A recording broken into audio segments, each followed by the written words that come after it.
আলহামদুলিল্লাহ ভালো আছি আমি। আপনি কেমন আছেন? আমি আলহামদুলিল্লাহ ভালো আছি। আচ্ছা, সামনের ইলেকশন অনুযায়ী এবং প্লাস টিভির ভবিষ্যৎ উপদেষ্টা হিসেবে আমাদেরকে কিছু বলবেন?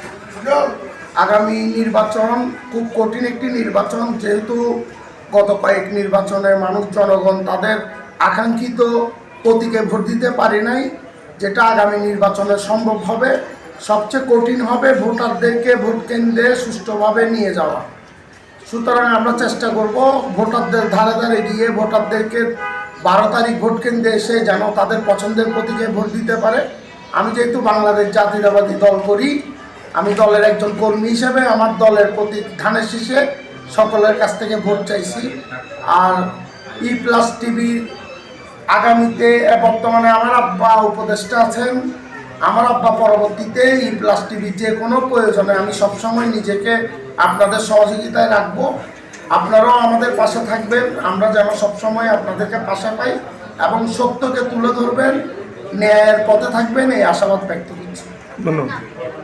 আমার নাম আব্দুল্লাহ হাসান সোনামানিক। আমি কোতোয়ালি থানা স্বেচ্ছাসেবক দলের আহ্বায়ক। গত কমিটিতে আমি সদস্য সচিব ছিলাম এবং চট্টগ্রাম মহানগর ছাত্র দলের সাবেক সহসভাপতি আমি।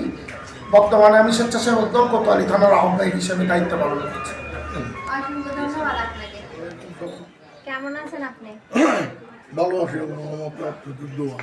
আচ্ছা, প্লাস টিভির উপদেষ্টা হিসাবে এবং একজন কাউন্সিলর হিসেবে আমাদেরকে কিছু বলবেন?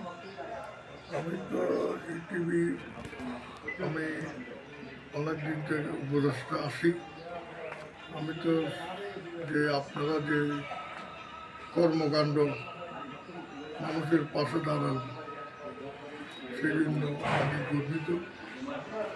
এবং আপনারা যেভাবে মানুষের সাক্ষাৎকার এবং বিভিন্ন অনুষ্ঠান পরিচালনা করেন সেজন্য আমি আপনাদেরকে ধন্যবাদ জানাই।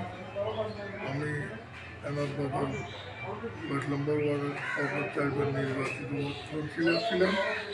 পরবর্তীতে যে আওয়ামী সরকার আসার পর থেকে আমার দুবারে আমার দ্বিতীয় পরে আমাকে দেওয়া নেই, আমি বিএনপি করে বিদায়।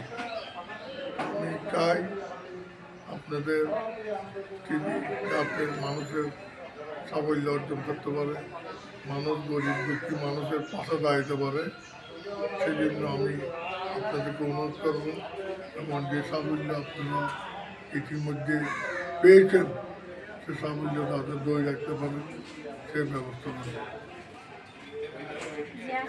অসংখ্য ধন্যবাদ।